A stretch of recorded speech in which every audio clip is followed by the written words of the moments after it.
Inilunsad ng Commission on Higher Education at Department of Health ang Clinical Care Associates Program. Layan itong tugunan ang problema sa kakulangan sa nurse sa bansa. At narito ang aking unang balita.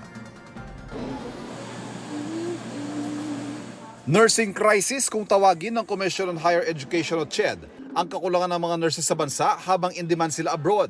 Kahit sa ilang private hospital ayon sa kanilang grupo, merong isa lang ang nurse na umaasikaso sa bawat 25 pasyente.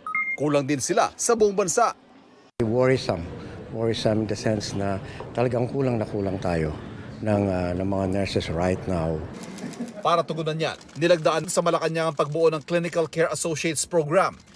Para sa mga nursing graduate na hindi pa kumukuha o pumapasa sa board exam, magtatrabaho sila bilang mga Clinical Care Associates sa 50 kasaping ospital habang nagbo-board review sa 20 kasaping higher education institutions. And that way they can get to work immediately. At the same time, to review so that the next time the boards come around, they have a better chance of passing those boards. Kabilang sa mga pumirma ang CHED, Health Department, Private Sector Advisory Council at ang Private Hospitals Association of the Philippines.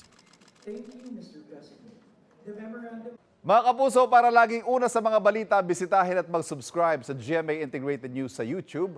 Sa mga kapuso abroad, samahan niyo kami sa GMA Pinoy TV at sa www.gmanews.tv.